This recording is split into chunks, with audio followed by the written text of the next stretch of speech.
So this month of September, ang ating pong mensahe na pag-uusapan ay Pursuing God's Presence. Sino po dito ang gusto niya na siya'y makaranas ng pagpapala ni Lord? Sino dito ang gusto niya ng abundant? Sino dito ang gusto ng miracle? Sino dito ang gusto makaranas ng breakthrough? Sino dito ang gusto makaranas ng promotion? Sino dito ang gusto niya na ang kanyang buhay ay maging blessing sa ibang tao? Para po ang lahat ng mga bagay na yon na gusto natin ay mangyari sa ating buhay, we have to pursue God's presence in our lives. Kapag sinabi po natin mga kapatid na pursue, it means to run after. It means to follow behind someone or to chase someone. Meron kang hinahabol. Pag meron kang pinupursue, meron kang pinapalo. Sa ating pong panahon, pag sinabing follow, naiisip natin yung pinapalo mo siya sa kanyang social media, sa kanyang Twitter, sa kanyang Facebook account, pinapalo mo siya sa kanyang mga vlogs. So yun ang ating pagkaintindi sa salitang follow. Some of you, baka nga po kayo, ang iba sa inyo, maraming mga followers eh. Pero alam niyo po ba ang mga reason ng mga taong pumapalo sa inyo? Yung iba, kaya kayo pinalo para magpapansin, para i-follow nyo naman din siya. Many people in our days, iba't iba ang kanila pong pinapalo. Some people, they are following mga celebrities, mga sikat na vlogger. At ang iba, ang pinapalo po nila yung mga sikat na mga artista. Ang iba naman, ang kanilang pinupurso sa buhay ay mga material things. They spend their time, their energy to acquire more wealth. Ang iba, ang pinupurso nila yung magkaroon sila ng titulo or title. Magkaroon sila ng mga degree. Ang iba naman ay, ang kanilang pinupurso ay magkaroon sila ng power sa society para magkaroon po sila ng control. Akala ng tao, kapag pinurso nila yung mga bagay na gusto nilang makamtan sa kanilang buhay, ay masasatisfy na sila at magiging kumpleto na yung buhay nila. Pero magtataka ang marami, bakit nakamdanan nila ang lahat ng bagay, na-achieve na nila ang mga bagay na gusto nilang ma-achieve sa kanilang buhay, bakit empty pa din ang buhay po nila? Bakit parang may kulang? Kapag tatanong sila, ano pa ba ang kulang sa buhay ko? Lahat ng bagay na gusto kong makamtan na sa buhay ko na, yung mga pangarap ko, narating ko na. Ano pa ba ang kulang?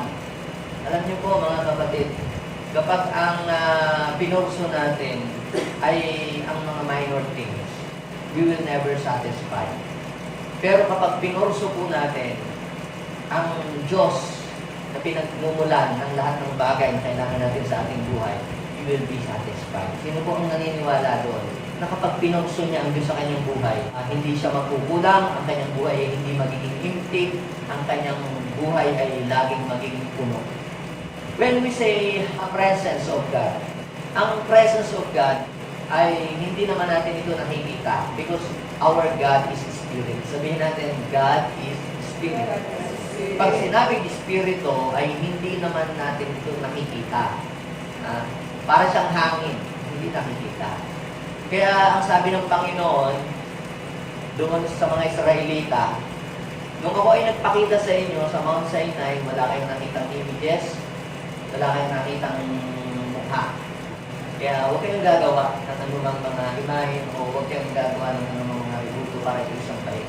So walang nakitang mukha ng Diyos. Even si Moses, hindi niya nakita ang mukha ng Lord. Kahit na siya ay nagsumamo kay Lord na buksan ng Diyos ang kanyang paningin ipakita ang mukha ng Panginoon ay si Lord ay hindi nagpakita. It is because, sabi ng Panginoon, mamamatay ang sino mang makakakita sa aking mukha.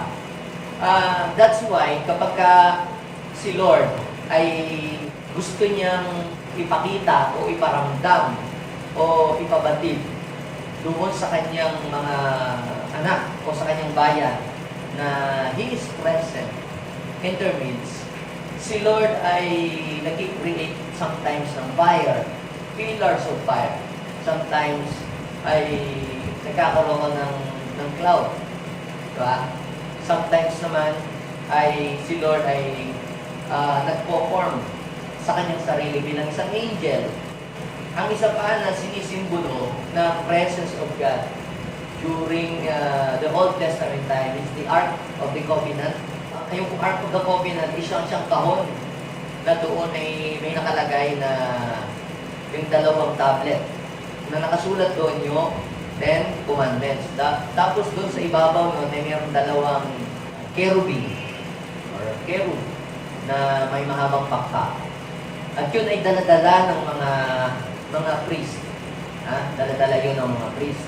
At sabi ng Panginoon, pauunahin ninyo ang mga priest na may dalang Ark of the Covenant, at kapag nakita ninyo na daladala na ng mga priest yung Ark of the Covenant, ay sumunod na kayo sapagkat sa kanila ninyo malalaman kung saan kayo pupunta sapagkat hindi pa kayo nakakarating kahit kailan doon sa lugar na pupuntahan niyo. Kapag binasa niyo po yung story na yun, ay ipinapabatid sa atin ng Panginoon na kapag pinorso mo ang Panginoon, He will direct you to the right path. Yung pong Ark of the Covenant, yung pong cloud, yung pong pillars of fire is just a symbol of God's presence. Dahil wala naman talagang nakita silang image ng mukha ng Panginoon. Pero alam niyo po, yung prayer ni Moses during the Old Testament na, Panginoon, pwede ko bang makita ang iyong mukha? Ay nagkaroon ng katuparan sa panahon ng New Testament nung si Jesus po ay magkatawang tao dito po sa mundo. Dahil sabi ng Panginoon, walang sino mang po pwedeng makakita ng aking mukha. Dahil ang nakakakita ng aking mukha ay pwedeng mamatay. Dahil sa kagustuhan ng Panginoon na manirahan siya sa ating piling, siya po ay nagkatawang tao. Ang sabi ng Biblia, bagamat siya'y Diyos, hindi nagpumilit na maging kapantay ng Diyos, at siya po ay nagbihis ng katulad ng isang taong makasalanan, hinubad niya yung kanyang pagka-Diyos. Ang sabi ng Philippians chapter 2, beginning verse 5, hanggang doon sa 6, hinubad niya ang kanyang pagka-Diyos. At siya'y namuhay kagaya ng isang taong makasalanan. Ngayon nung po siya ay nandito na po sa lupa, siya po ang nagsilbing gabay sa mga tao. Dahil pag nabasa niyo po sa Biblia, si Jesus mismo ang nagsabi, ang mga tao po, they are hopeless, they were harassed like sheep without a shepherd. Ibig sabihin, walang direksyon ang kanila pong mga buhay. Kaya ang sabi ng Panginoon, ganito, I am the good shepherd, sabi ni Jesus. Siya ang mabuting pastor. Ngayon, pag sinabi natin shepherd, ano ba ang shepherd? During the Old Testament, ang shepherd, ang ginagawa ng shepherd, siya ay uuna magsasalita sa unahan ng mga sheep. Di ba? Ganon? Ginagawa na, at baka na pala yun. Ano? At pag narinig ng sheep, yung tinig ng shepherd, kahit sa inasa malayo, ay ipupursyon niya yung tinig na yon at siya ay igagay, ililid kung saan mayroong green pasture. Nakita niyo po ba yung idea? Na kapag pinurso mo ang Diyos sa iyong buhay, lahat ng bagay na kailangan mo, siya ang bahalang magpuprovide nito sa iyo. So kaya ni-represent sa New Testament ni Jesus na siya ay, He is the Good Shepherd. I am the Good Shepherd. Bakit? During Old Testament, ang mga story doon ng mga shepherd, yung shepherd ang naglilid sa mga tupa para yung mga tupa ay dalahin saan? Green pasture. Dadalahin sa tubig para siya ay makainom. Nakalagay doon sa Psalms 22. So, ngayon mga kapatid, kapag ang lagi mong pinoporso ay ang mga material things sa buhay, kapag ang lagi mong pinoporso ay fame or kasikatan, title, promotion, baka ikaw ay ma-discourage, o baka ikaw ay mapagod, o baka ikaw ay ma-frustrate. Dahil iniisip mo na kapag narating mo na isang bagay na yun ay kumpleto ka na, at ikaw ay satisfied na. Pero tanungin niyo po ang mga tao nakarating na doon na mga hindi pa nakakakilala kay Kristo at ang buhay nila ay mayroong pangkulang. Kahit nabibili nila ang lahat ng bagay sa buhay po nila, they feel na ang buhay nila ay kulang. Kaya ngayon mga kapatid, ang ating pong ipupurso ay walang iba, kundi yung makapagpupuno ng lahat ng kulang sa buhay natin. At yun ay walang iba, kundi ang presence ni God. Siya ang magpupuno ng lahat ng emptiness and empty space sa iyong buhay. Sino dito ang naniniwala na pag si Lord nasa Kanya na ang lahat? Diba? Grabe, bakit? Sino ba? Si God. He is the owner of everything. Siya ang nag-create ng lahat ng bagay. Di ba sabi ng Book of Rome, if God is with us, no one can against us. Kung naibigay ang kanyang anak, hindi ba kaya niyang ibigay ang lahat ng bagay kasama ng kanyang anak? So, ibig sabihin, kapag pinorso mo si God, yung presence ni God sa iyong buhay, at siya nasa iyo na, pati yung mga pangailangan mo, automatic, ibibigay din mo sa iyo ng Panginoon. Now, samahan niyo po ako sa pagbabasa natin ng salita ng Panginoon, isang story na magpapakita sa atin na isang napakagandang eksena. At makikita po natin dito kung bakit ang mga tao ay pinupurso nila ang Panginoon sa mga buhay nila. Some people, they are pursuing our Lord for some reasons. Pero ano ba dapat ang dahilan ng pagpurso natin sa Kanya? So, okay, basahin po natin yung John chapter 6, verse 22 hanggang verse 27. Sabi po dito, kinabukasan, nakita ng mga tao na natili sa ibayo ng lawa na naroon pa ang isang bangka. Alam nilang si Jesus ay hindi kasama ng mga alagad sapagkat ang mga ito lamang ang sumakay sa bangka at umalis. Sabi ng verse 23, dumating naman ang ilang bangkang galing sa Tiberias at sumadsad sa lugar na malapit sa kinainan nila ng tinapay matapos magpasalamat ang Panginoon. Sabi naman ng verse 24, nang makita ng mga tao na wala roon si Jesus, ni ang kanyang mga alagad, sila'y sumakay sa mga bangka at pumunta sila sa Capernaum upang hanapin si Jesus. 25. Nang makita nila si Jesus sa ibayo ng lawa at kanilang tinanong, Rabbi o Rabbi, kailan pa po kayo rito?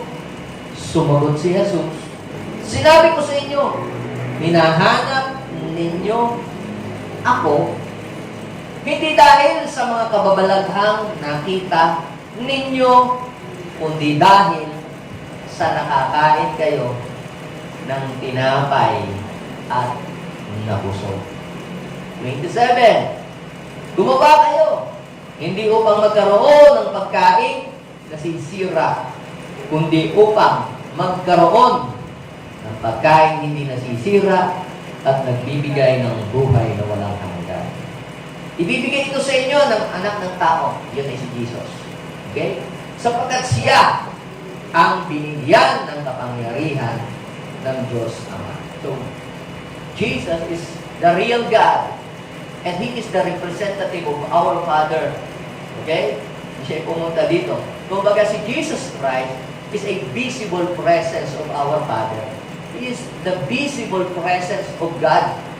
Nagkatawang tao, yung Diyos na Espiritu, nag-transform into human being para ipakita sa mga tao ang katangian ng Diyos sa pamamagitan ng ating Panginoong Jesucristo.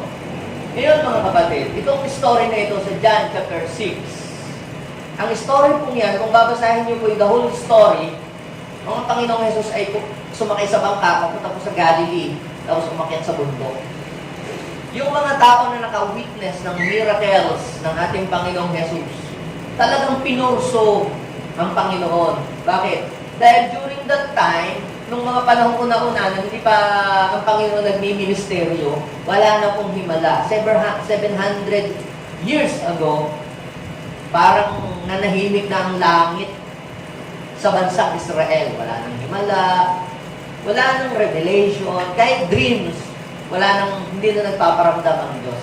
Kaya ang mga tao noon, umasa na lang sa mga manghuhula, sa mga espiritista, at sa mga kung ano-ano mga mga magi. Doon na lang sila nag-rely ng direction ng buhay po nila. Pero nung dumating si John the Baptist, tapos si Jesus, yan, nagkaroon ulit ng mga tao, yung awareness sa presence of God.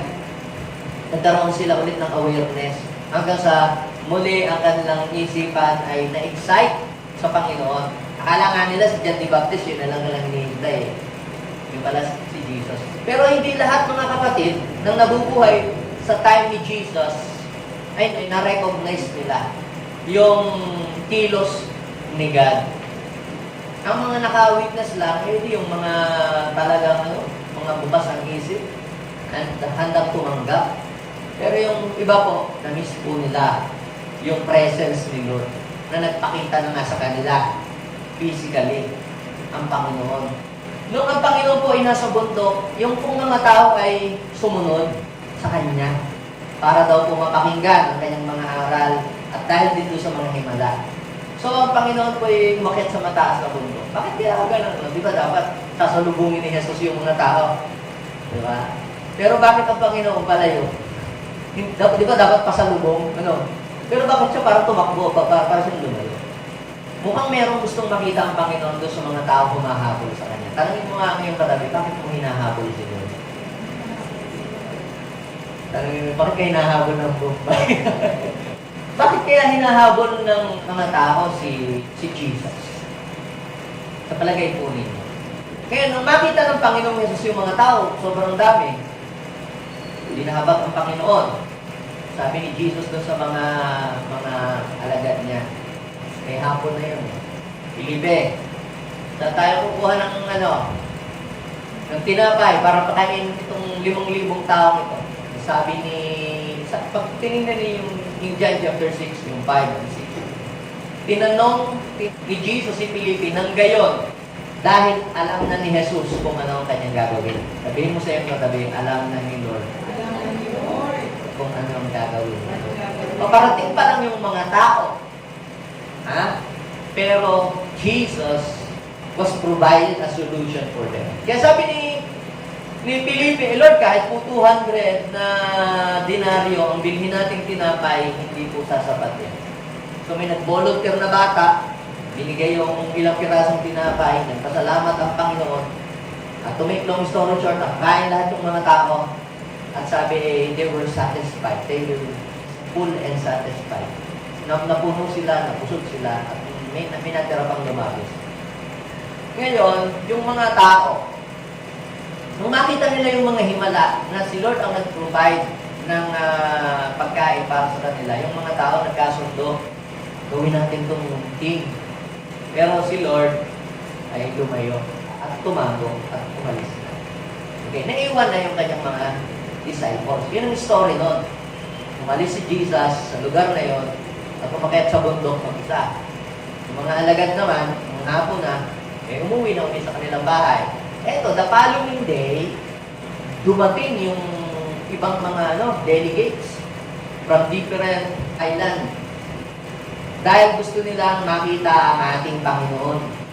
Dahil nakita nila na yung mga alagad lang naman ang umalis. Dahil may isa pang bangka doon, iniisip nila, nandun pa si Lord. Hindi alam nila, nung madaling araw, naglakad na si Jesus sa tubig. Hindi sumakay sa bangka.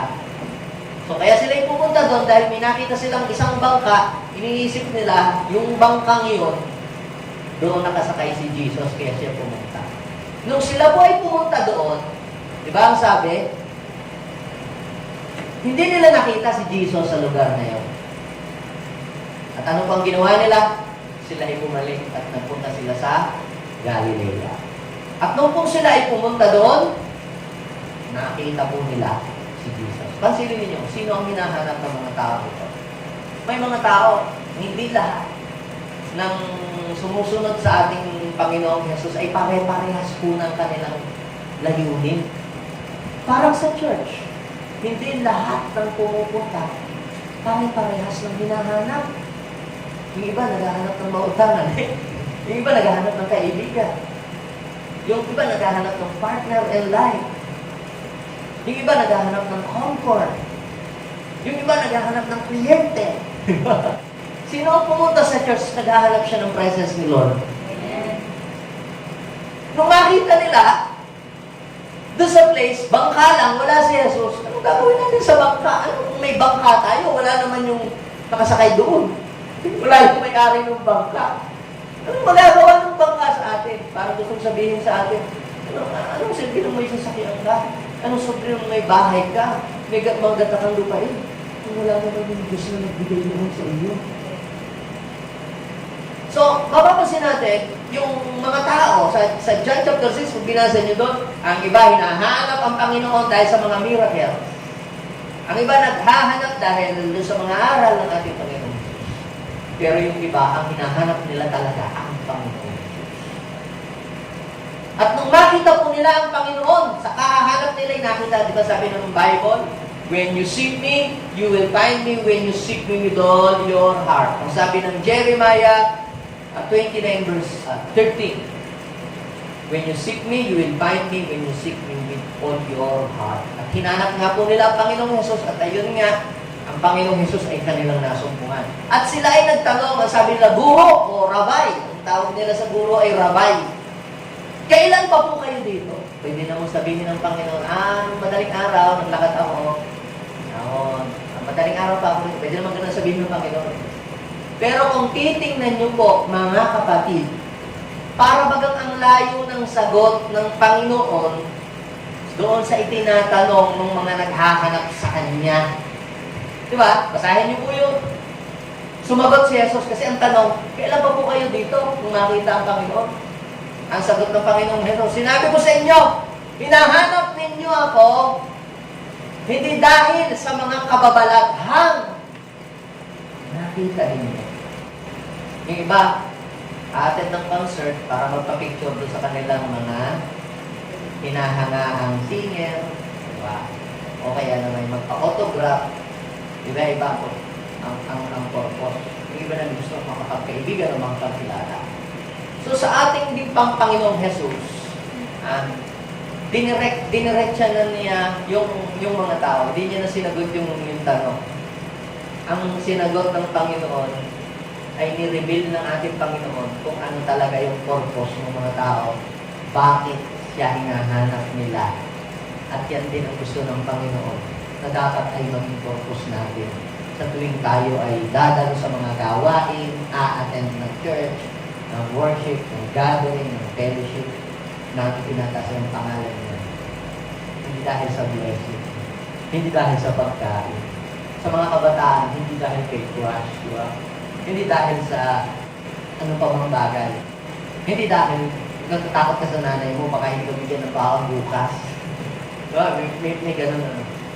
Kundi dahil sa ating Panginoong Hesus. Pansinin ninyo ha, hindi dahil sa kababalaghang ginawa ko, kundi dahil sa nakakain kayo ng tinapay at nabusog.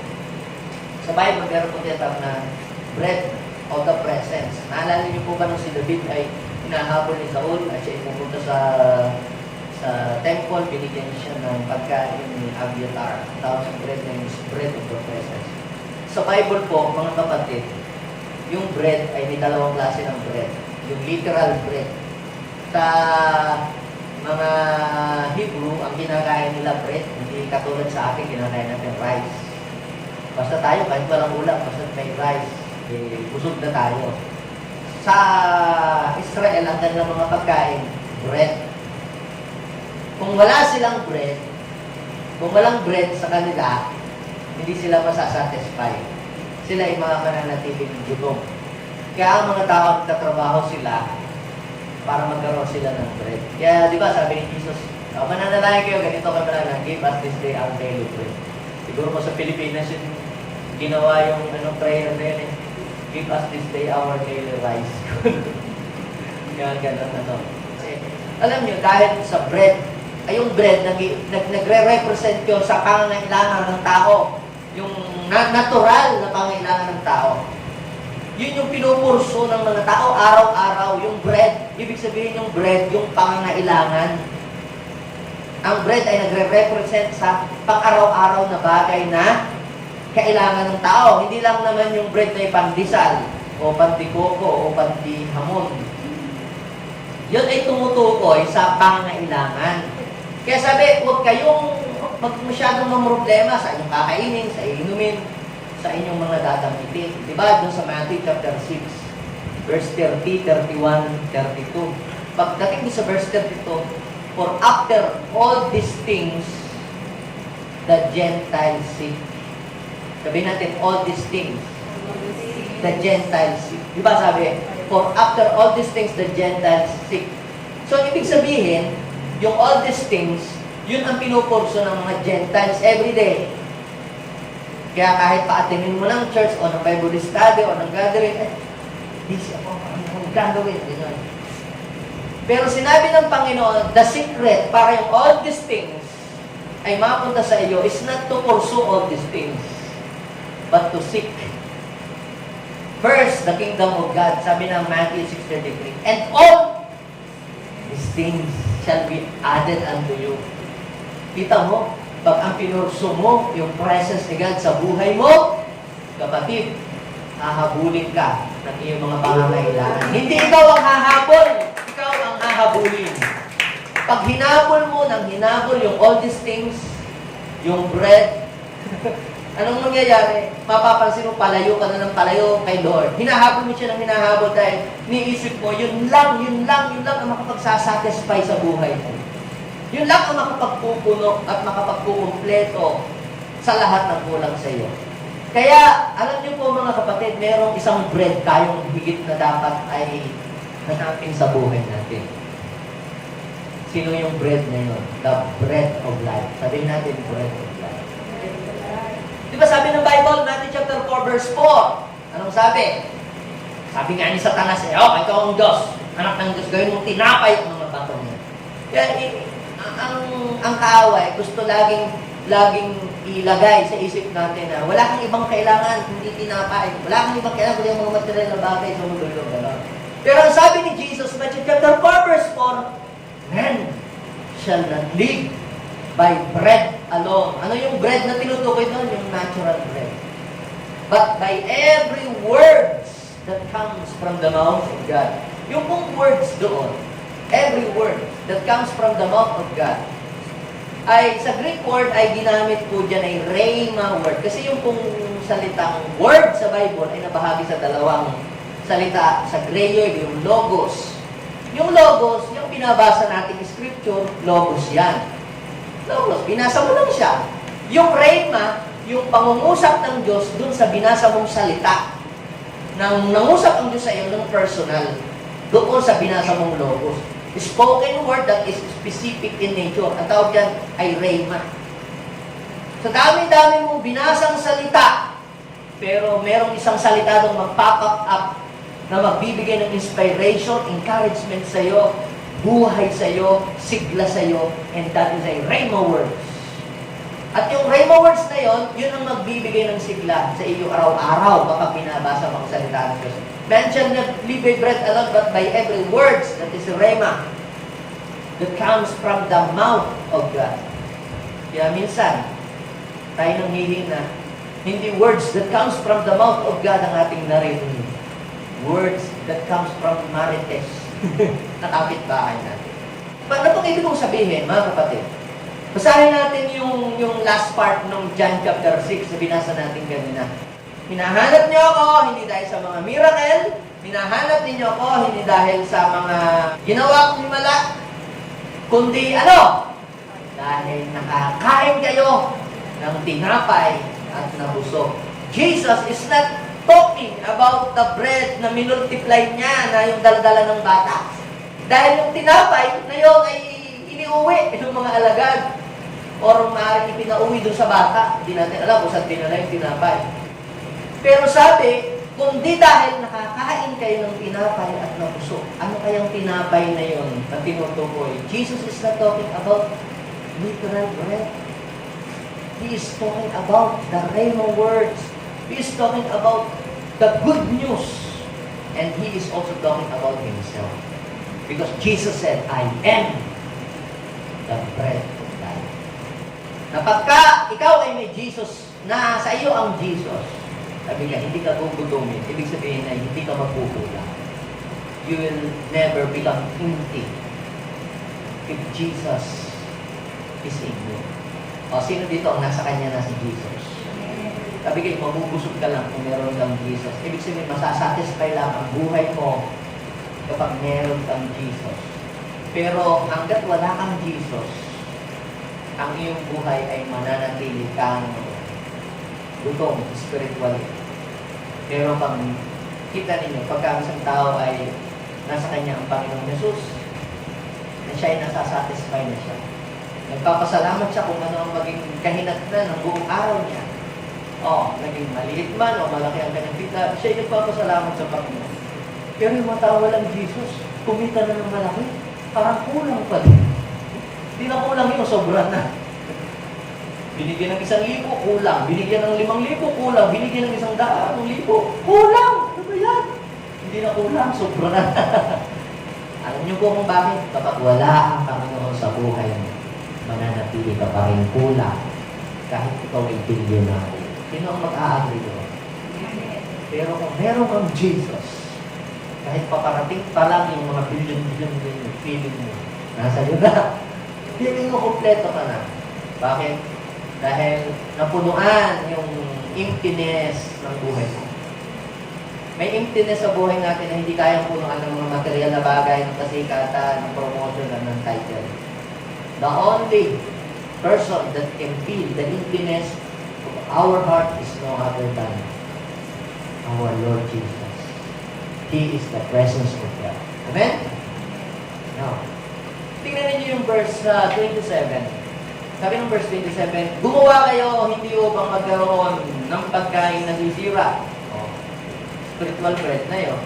Kundi upang magkaroon ng pagkain hindi nasisira at nagbibigay ng buhay na walang hanggan. Pansin niyo, the next verse. Ibibigay ito sa inyo ng anak ng tao. Yun ay si Jesus. Sapagkat siya ang binigyan ng kapangyarihan ng Diyos Ama. So, kapag pinurso mo, dito, makikita natin, ha? Doon sa the whole story about doon sa miracle na yun, na ginawa ng Panginoon sa chapter 6, makikita nyo doon na kapag pinurso mo ang Panginoon, number 1, makikita mo yung, siya yung magpuprovide ng lahat ng iyong pangailangan. Kapag pinurso mo ang Panginoon, you will see God's miracle in your life. Kapag pinurso mo ang Panginoon, makikita mo doon na yung problema mo, you will find a solution to your problem.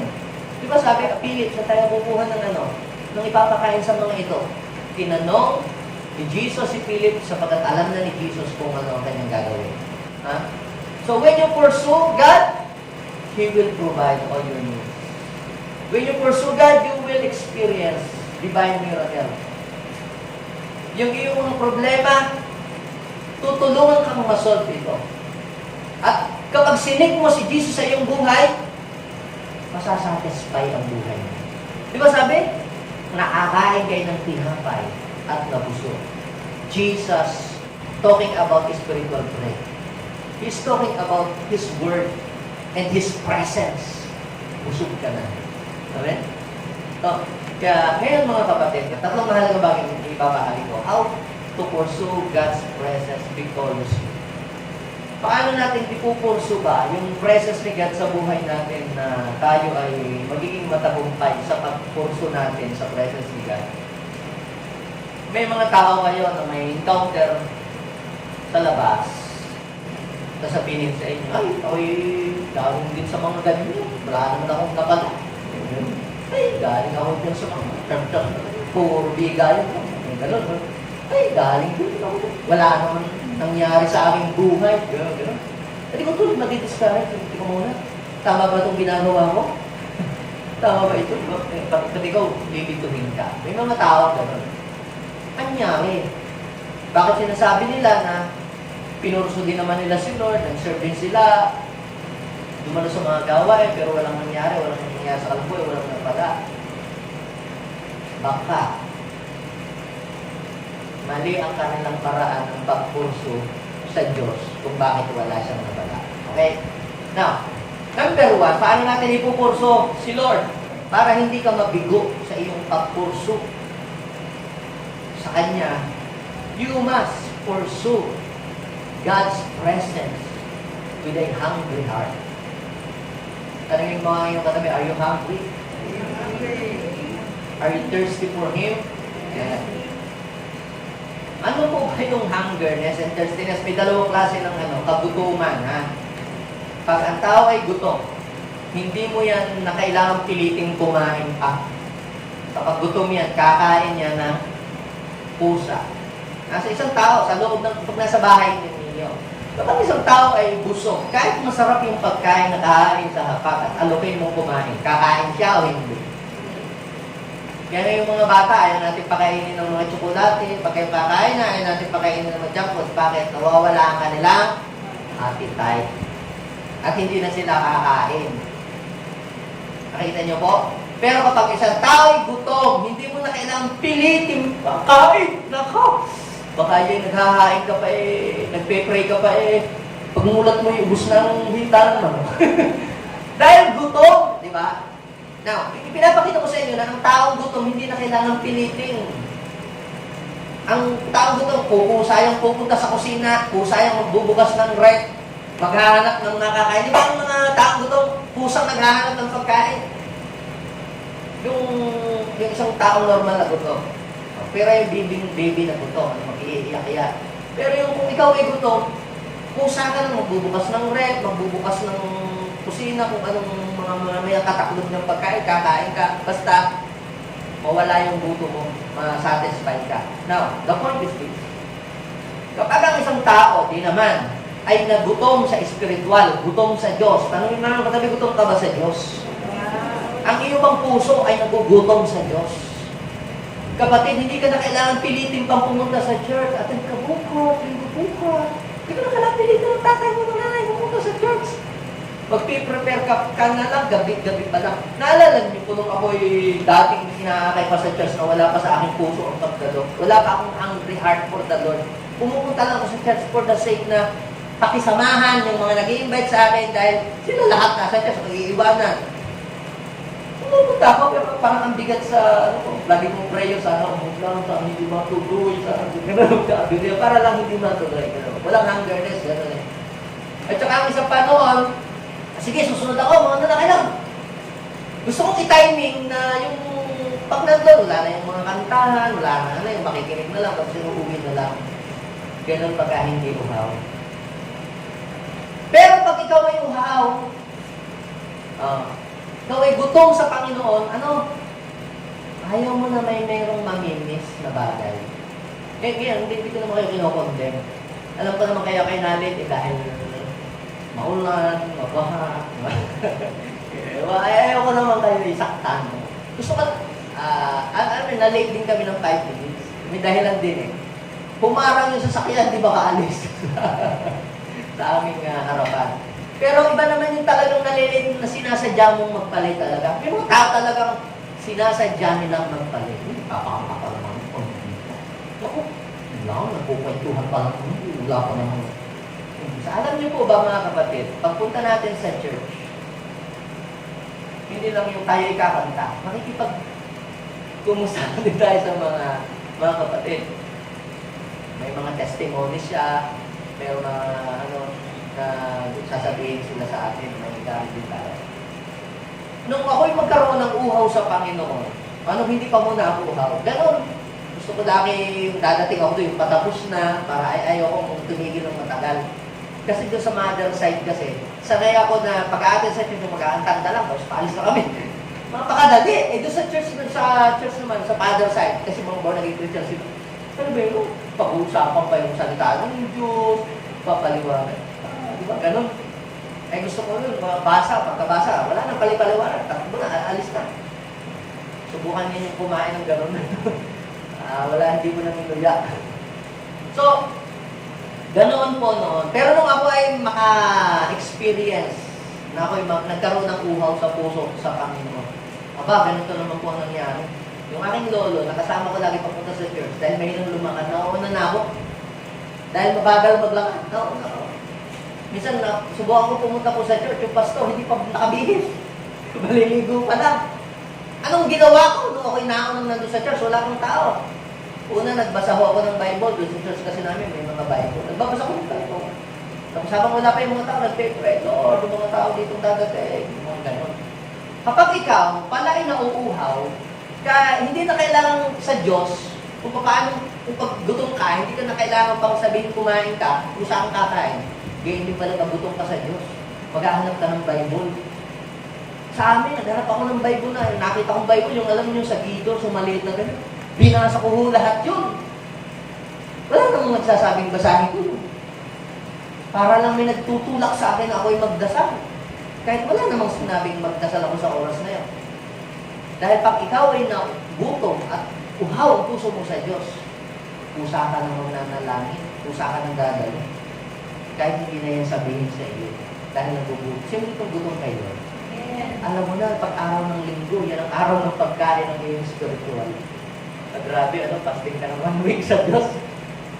So, kapatid, ano ang mangyayari kapag ang isang tao mayroong hungry heart? Sabi ng Psalms 107 verse 9, He will fill the hungry with good things. He will satisfy the thirsty and fill the hungry with good things. Tatanungin ko po kayo, mga kapatid, are you hungry for God?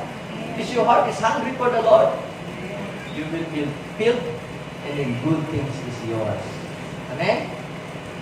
Kaya sabi ng Lucas, chapter 6, verse 21, blessed are those who are hungry now, for they shall be filled. So, ang mga pinupuno lang ng Diyos at sinasatisfy lang ng Diyos ang buhay, at nakakasumpong lang, yung nagugutom sa Kanya. Pero kung wala kang appetite sa Diyos, kahit nandiyan ka, hindi ka mabibili. Hindi ba blessed na blessed? Kasi, uhaw sila.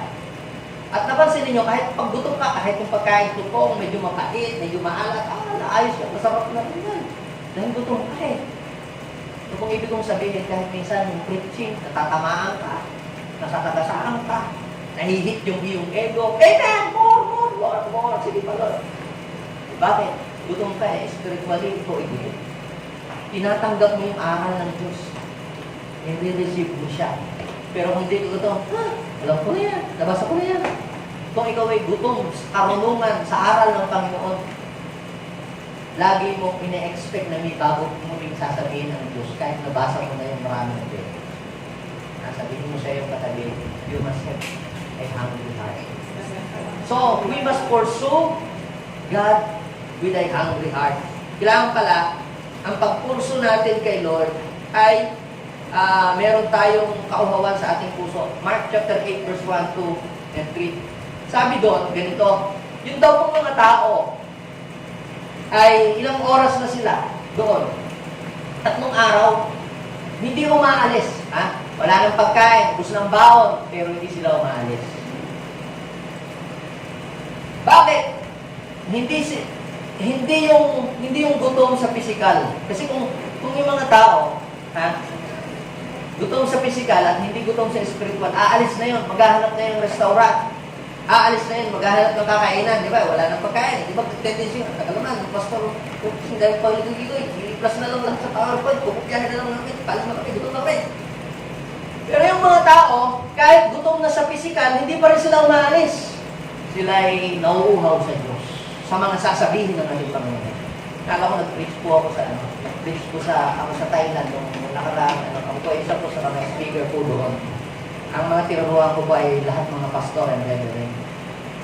Grabe, nung po ako nag-share, nagulat ako dahil ang dami ko mga nasasabi na mga hindi ko naman planong sasabihin. Yung mga tao, hindi umaalis. Kahit hihingi na, hindi ako nasa-CR. At baka daw, meron akong nasabi na ma-miss nila habang sila nasa CR. Kaya pinilit na talaga nilang pigilin ng ihi nila. Ay ako naman nga, tuloy-tuloy din. Hindi ko alam kung saan pinukuhay yung mga sinasabi mo lang. But the point is this. Not because of me, but because they are hungry sa salita ng Diyos. Yun ang nagtulak para hindi sila umalis habang ako ay nagsasalita during that time. So, ibig sabihin kapag ang isang tao ay nauuhaw at nagugutom sa Diyos, ikaw ay pupunuin ng Diyos. Now, hindi nyo ba alam na nung time na yon ang nagtulak sa Panginoong Jesus para mag-perform ng miracle at i-provide ang kanilang pangailangan? Because they pursue Jesus in the wilderness with a hungry heart. Hindi, 3 araw na silang nandun doon, wala nang makain, pero hindi pa rin sila umaalis. Bakit? Sakat ang pinukurso ng mga taong yun ay hindi blessing, kundi yung blessing. Kung lumayo, umalis yung mga yun, na-miss nila ang ginawang miracle ng ating Panginoon. Kaya pag pinurso mo si Lord, lahat ng kailangan mo, siya ang magpuprovide mo para sa iyo. Kung nabasa niyo po yung story na yun, kung nabasa niyo, yun po ang mensahe ko. Now, pangalawa, pursue God's presence with a sincere heart. Sincere. Pag sinabing sincere, talagang bukal sa loob mo, sa iyong puso na ginagawa. Hindi yung nagpapa-empre. Alam mo, kaya nagpapanggap ka lang. Para magmukhang religious o para magpupang banal. Pero wala namang ano sa iyo. Walang dating sa iyo. Walang dating. Sapagkat nung time ni Jesus, maraming nagpupurso kay Jesus but they are not sincere. Gusto lang nilang pilosopo o gusto lang nila na kontrahin ang Panginoong Jesus. Pinupurso nila si Lord pero hindi naman sincere sa kanilang mga puso. Alam niyo po, pagka hindi sincere yung ating pag-follow kay Lord, madali tayong madi-discourage. Pagdating ng pagsubok, ng problema, na-delay lang yung blessing, napakadaling mag-quit. Kaya pansinin niyo, bakit ang Panginoong Jesus, nung hinahanap ng mga tao, yan na, dadagsain ng mga tao, Panginoon umakit sa bundok. Yung iba, umuwi na. Yung iba, nananatili. Yung iba, hindi na tinatapos. Pero yung iba, kahit wala ng pagkain, nandun pa rin. So, kaya, napansin ko dito, kaya si Jesus umakit sa bundok, pumupunta kung saan, tumatakbo, lumalayo. Dahil gusto niyang makita kung sino talaga yung sincere, na talagang sincere sa puso nilang tunay. Hindi nagkukunwari, hindi pumipokrito, totoo. Hindi kong madaming nagpupurso sa akin. Pero hindi naman talaga sila totoong nagpupurso. Parang gano'n. Kaya akit sa bundok, yung iba nagpupit na dahil masakit ang tuhod ko. Kitag ba naman ang Temple of Jerusalem, pinapakataas, akit sa bundok. Ayaw ko nang makit na sa J1, taas ng taglo. Ayaw ko na manunod na lang ako online. Pero itong mga tao na ala, kahit nasa bundok, akyat, habol ang Panginoong Jesus, sakay sa bangka, kung saan punta ang Panginoong Jesus. So doon makikita kung sino ang sincere. Para na yung kung ikaw ay dalaga at maraming manliligaw sa iyo. Nasabihan ka lang, ang ganda ng buhok mo. Talaga, sige, sinasagot pa kita. Ganun ba naman yun? Di ba, minsan pinapahirapan mo muna. Kunyari, binabastig mo, pero gusto mo rin naman. Dahil gusto mo lang makita yung sinceridad sa kanya. Baka naman niya hindi naman pala totoo na nagmamahal. Di ba, maraming kasabing, mahal na mahal kita, Panginoon. Kailanman kita ipagpapalit hanggat walang guwapong lumana. Delikado yan. Ibang pakay nila, hindi sila sincere. Kapag hindi po tayo sincere sa paghanap sa ating Panginoon, the Lord will not accept our worship, our praises, even our prayer nga eh. Matthew chapter 15 verse 8 to 9. Sabi doon, paggalang ng handog sa akin ng bayan ko ay paimbabaw lang sapagkat sa bibig lang daw galing, hindi daw sa puso. Talagang pag nag-amen ka, praise the Lord ka, dapat sincere sa puso. Tago sa puso mo talaga. Okay? Ang papuri daw at pagsamba na ginagawa po daw po nila ay wala daw pong kabuluhan. Sa bibig lang daw galing, diba? Sabi ng verse 8, sa bibig lang daw galing, hindi sa puso. Hebrew chapter 10 verse 22, ang sabi dyan, let us draw near to God with sincere heart and full assurance of faith. Yung pala, ang gusto ng Panginoon. Ipupurso natin, hindi natin pinupurso na gaya-gaya lang tayo. Kasi buong pamilya kami natin doon, pupunta naman ako, sige. Pero alam niyo po, sana dumating sa ating panahon na tayo mismo, personally na-encounter natin siya. Alam niyo po, kahit nakakapagod, hindi nakakapagod. Pero alam niyo po, kahit hindi nakakapagod, feeling mo nakakapagod ang ginagawa mo. Kapag ginagawa mo ang isang bagay na hindi ka gutom at hindi ka sincere sa Panginoon. Pero pansin mo, kahit yung iba, sinasacrifice yung trabaho nila, sinasacrifice yung ibang gawain, activities, para lang pumunta sa church. Diba? Kaya, kailangan ay spiritual hungerness and thirstiness. Okay. Another thing, pangatlo, you must pursue God's presence with a right heart. Pinagkaiba ng sincere at saka yung right, para di ba? Pero alam niyo po mga kapatid, pwede tayong maging religious pero hindi tayo righteous. Madami na yan, religious pero hindi righteous. Pagka yung araw ng posisyon, magpapago mo na, mapapapako. Mas pagkatapos ng mahal na araw, sige, tayo mamundag ulit, tayo mag-adit na ulit. Gumana ulit tayo ng illegal. Religious pero hindi naman righteous. And pwede rin tayong maging sincere, but sincerely wrong. Pwede tayong maging sincere sa isang bagay, pero mali. So we must pursue the presence of God with a right heart. It talks about the motive. Kasi kapag pinurso mo si Lord with a hungry heart, yan ang magiging fuel mo. Kahit walang pumipilit sa iyo, you will go forward to pursue Him. Pag meron ka namang sincere heart, pinupurso mo si Lord. At ang iyong puso ay sincere. Kahit harangan ka, kahit sino, i-persecute ka. Yung iba nga, binibreak ng kanilang boyfriend dahil sa kanilang pagpupurso kay Lord. Yung iba nga, tinatanggal sa trabaho, pero tuloy pa rin sila. Pero meron din namang ibang, pinagpapalit na lang ang Panginoon. So, hindi naman sila sincere. Pero pagdating sa dulo, doon naroon ng reward. Wala pong tao na nagpurso sa Panginoon na nawala ng kabuluhan yung ginawa nila. So, last thing, sabi ko, we must pursue the presence of God with a right heart. It talks about motive. Kasi pag right heart, you will find a right direction. You will find a right path. Kaya pag mali yung puso mo, sa iyong pagpupurso, sa mali ka din pupunta eh. Mali ang motibo mo kasi. Mali ang iyong hangarin, mali ang iyong layunin. Halimbawa, pinupurso lang natin si God dahil sa material things, dahil sa himala. Paano kung hindi agad dumating yun sa ating oras na gustong dumating? At iba yung oras ng Lord eh, kung kailan niya gustong gawin. Paano kung hindi dumating sa oras natin? Paano kung yung hinihingi natin sa Diyos ay iba ang ibigay doon sa hinihingi natin? Kung papatuloy ko pa din ba o madi-discourage ka na or magpupit ka na o tatalipid ko sa kanya. Okay. Sa Bible po, meron po isang lalaki na ang pangalan niya po ay si Simon, the sorcerer, sa Acts chapter 8, verse 9 and 13. Kukwento ko na lang po sa inyo. Sabi po doon, si Felipe, pumunta po siya sa Samaria para mangaral ng salita ng Diyos, para ituro ang kaligtasan sa mga taga-Samaria. Ngayon, nung makita daw po yung mga miracles, signs and wonders na piniperform ni Philip, ang mga tao ay sumampalataya at napabaptize. Kasama din si Simon, the sorcerer, the magician, si Simon. Na itong si Simon ay matagal at mahabang panahon yung pinasikat ang mga tao sa kanyang panahon kasi wala pang ang mga miracles, signs and wonders, di siya ang nagpasikat, parang David Blaine ng araw, magic siya, at ang mga tao bumilib sa kanya.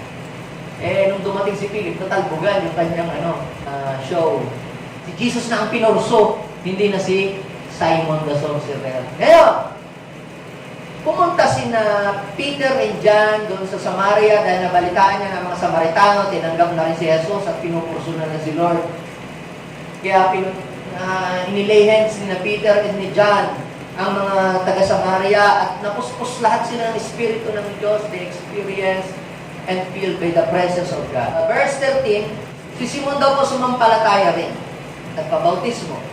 Humanga siya nang makita niya ang mga kababalaghan. Lagi daw po siyang sumasama.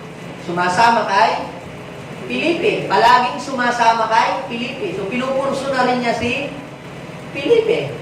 Dahil na kay Felipe ang presence ni Lord. Sa 18, nang makita daw po ni Simon na ang Espiritu ay pinagkakaloob sa pamamagitan ng pagpapatong ng kamay ng mga apostol, anong ginawa ni Felipe? Inalok niya ng pera. Nabibigyan ko po kayo ng pera, pwede kang yung inyong kapangyarihan yan. Ibigyan din ninyo ako.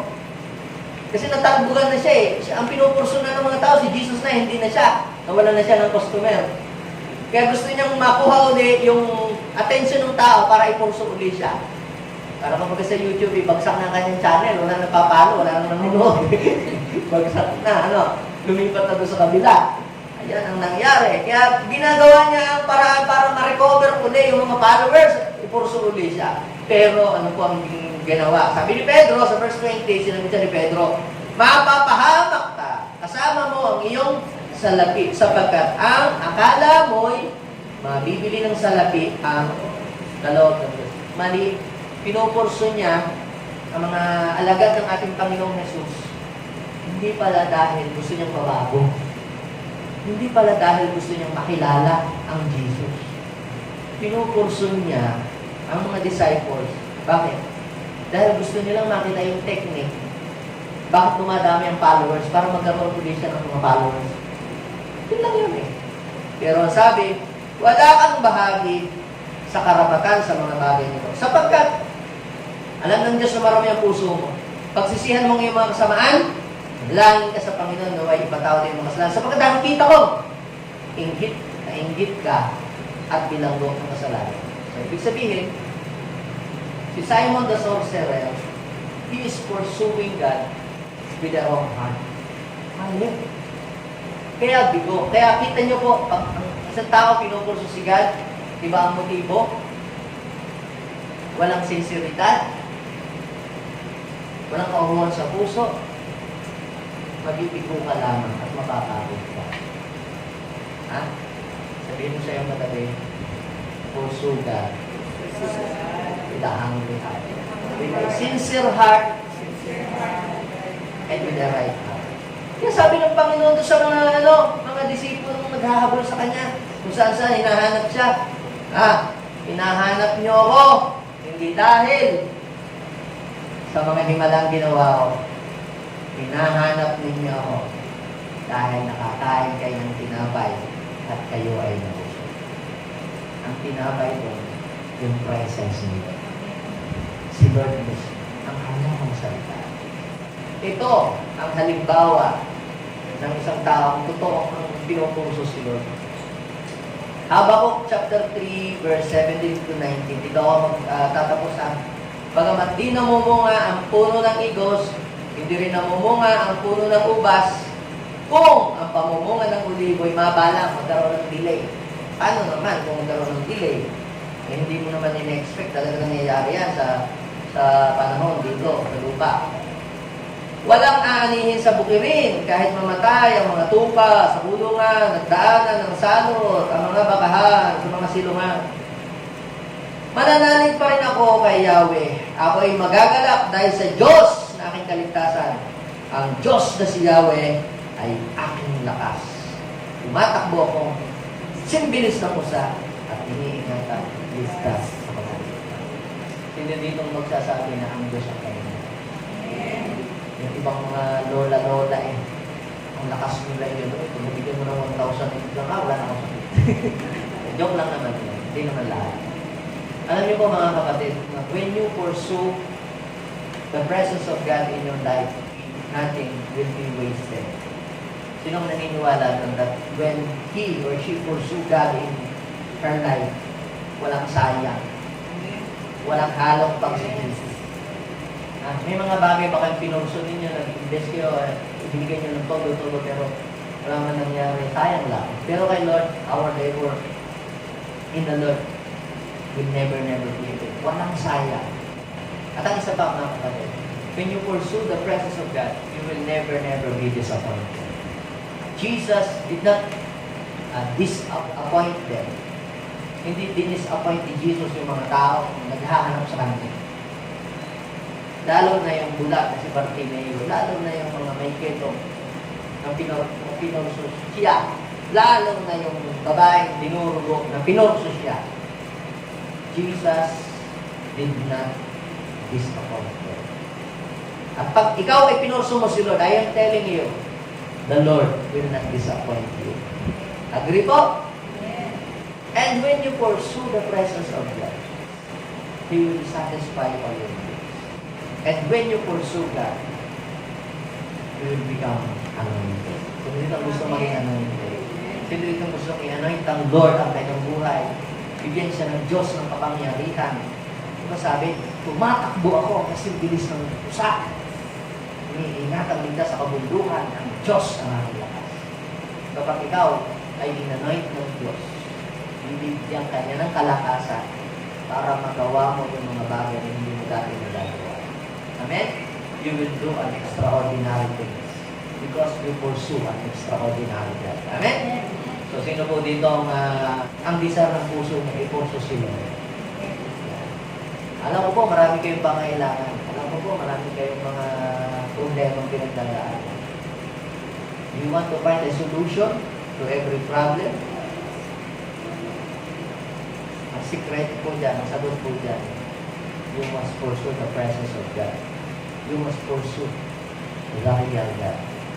Amen? Let us pray. Father God, I pray. Nakikita mo po ang buhay ng inyong mga anak sa lugar na ito. Alam mo ang kanilang mga pangailangan. Alam mo ang mga kulang sa buhay nila. Alam niyo po ang kanilang mga kinakaharap. Alam niyo po, Panginoon, ang kanilang mga sufferings. Alam niyo po, Panginoon, ang kanilang mga worries. Alam niyo po, Panginoon, ang kanilang mga emptiness. Pero Lord, some of us, sinubukan na namin lahat. Some of us, Lord, we try everything, Lord. But still, meron pa rin kulang sa buhay namin. But today, God, we realize and we found out na wala pala pong ibang makakasagot sa tanong sa buhay namin kundi Ikaw. Lord, ngayon, oras na ito, wala ngayong oras na ito, ang unang-una, ang priority namin, una sa buhay namin, ay Ikaw ay i-pursue. Lord, secondary ang ibang bagay. The first thing that we must pursue is the presence of God. Pag-isip pa lamang sa umaga, Panginoon, God, yung iyong mensahe, yung iyong presensya ay maramdaman na namin sa buhay. God, nandito ang iyong mga anak. They sacrifice, they give everything. They leave their children, they leave their home, they leave their business, they leave their job to pursue your presence in this place. And Lord, I believe that you will never disappoint them. God, I pray right now, we ask your tangible presence to move in this place and satisfy the emptiness of our heart. Alam namin, may mas maganda kaming bagay na maiisip. May mas kakaibang bagay kaming magagawa kapag kami, Panginoon, ay pinananahanan at pinaghahalian ng presensya. Oh, Holy Spirit, sige, tayo ay ma-develop sa ating puso ang kauhawan sa Kanya. At hilingin natin na bigyan tayo ng Panginoon ng sincere heart. Hilingin natin sa Panginoon, bigyan tayo ng Lord ng tamang puso para hindi tayo mapunta sa likod, kundi mapunta tayo sa tamang direksyon. Hindi tayo mapunta sa lihis na landas, hindi tayo mapunta sa maling turo o maling aral. Yes, kapag meron kang tamang puso, God will stand beside you and guide you.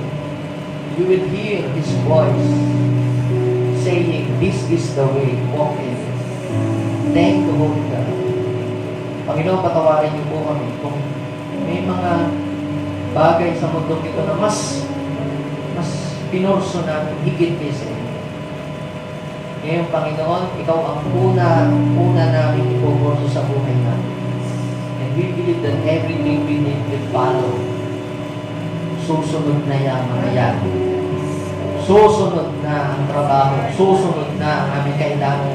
Susunod ang himala. Susunod ang promotion. Susunod ang pangangailangan kapag Ikaw ay aming pinurso sa aming buhay. Thank you, Lord. Pwede bang tayo manalangin? Lagyan natin ating kamay sa ating puso. Sabi natin, Panginoong Jesus, maraming salamat sa iyong presensya. Ikaw ang laging pumupuno ng mga kulang sa buhay ko. Maraming salamat dahil Ikaw, Panginoon, ay patuloy na nagpapakilala sa buhay. Nais ko rin po, Panginoon, na maipakilala ka sa mga tao na kita nakakakilala sila. Turuan turuan mo po kung paano mo gagawin ito. Maraming salamat po. In Jesus' name, Amen. Ako na lang magpe-prepare sa inyo, Lord. Huwag mong biguin ang iyong mga anak. This month, O Lord, all of us here will experience your tangible presence. Every time we pray, every time we meditate, every time we hear your word, every time we attend, O Lord, sa mga services, mapupuno kami ng iyong presensya. Kami mapupuspos ng iyong kapangyarihan. At kami, Panginoon, mag-aalap sa iyong banal na Espiritu Santo. Maraming salamat po. In Jesus' name, Amen.